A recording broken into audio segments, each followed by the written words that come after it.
Alec Baldwin gave Melania a nasty new name and Trump isn't happy about it, by Johnny Smith for rwnofficial.com.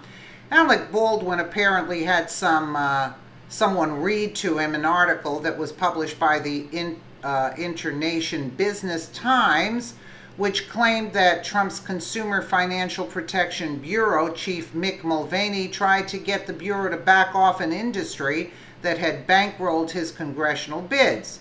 He then attacked the Trump administration by tweeting, "It's pirates, whores, and thieves holding every type, every of resume in this administration, but it can't go on forever."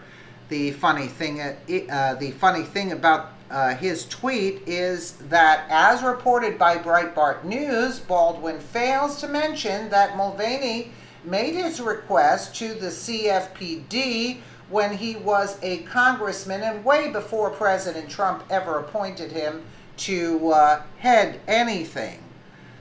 Okay. Okay.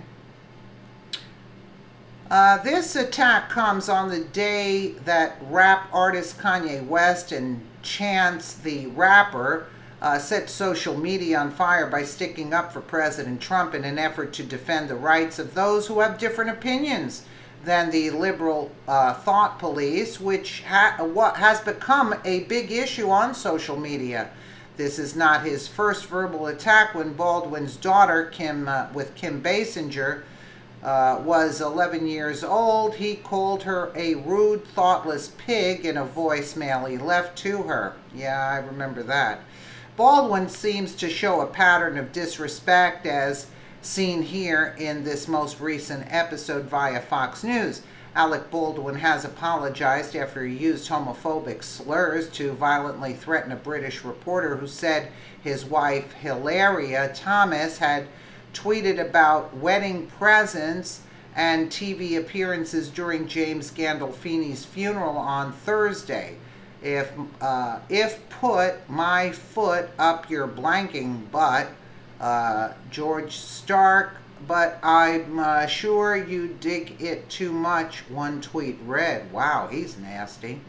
I'm going to find you, George Stark, you toxic little queen, and I'm going to blank you up, he added. Wow.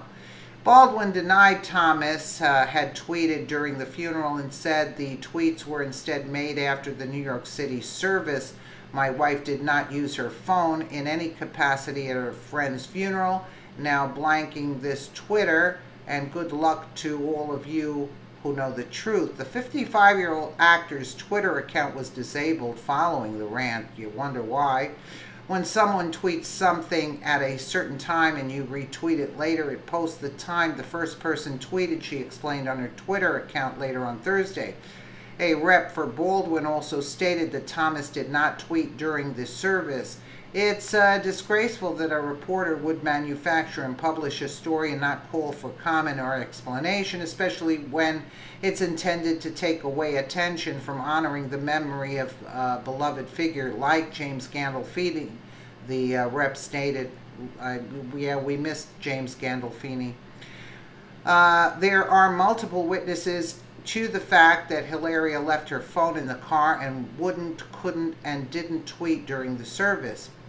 When asked specifically about Baldwin's homophobic tweets, his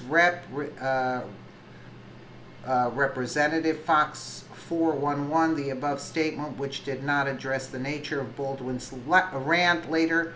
However, Baldwin wrote the following to GLAAD. My ill-advised attack on George Stark had absolutely nothing to do with issues of anyone's sexual orientation. My anger was directed at Mr. Stark for blatantly lying and disseminating libelous information about my wife and her conduct at her friend's funeral service. As someone who fights against homophobia, I apologize. Baldwin appears in a series of TV ads for Capital One Bank promoting their credit cards. A rep from Capital One did not immediately respond to Fox 411's inquiry on whether or not Baldwin's latest rant may affect his role with the company. Dan Gaynor, Vice President of Business and Culture for Media Research Center, told Fox 411, he doubts Baldwin's endorsement deals would be impacted by his tweets. This is the kind of incident that shows the hypocrisy of the liberal media.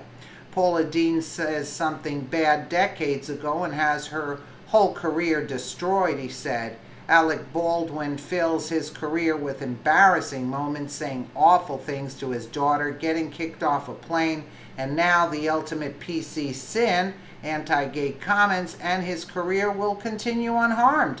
Indeed, this is not Baldwin's first tech-based tirade. He was thrown off a plane in 2011 for refusing to turn his phone off while playing Words with friends, and following a February altercation with a newspaper photographer. Baldwin reportedly made racist remarks, calling him a coon, wow, and a crackhead. Well, he was saying some serious racist stuff. New York Post photographer G.N. Miller said at the time. He said some choice words about my mother, and he was telling people in the street that I'm a drug dealer. Baldwin denied he made those statements. There seems to be a pattern with Baldwin's verbal comments. We will just have to wait and see if he apologizes this time. Well, he's kind of a weirdo, I think, you know? I mean, that's not right to go off like that, you know? I don't know. Holly Weird, that's what it's called. Let me know what you guys think in the comments below. And again, thank you so much for watching.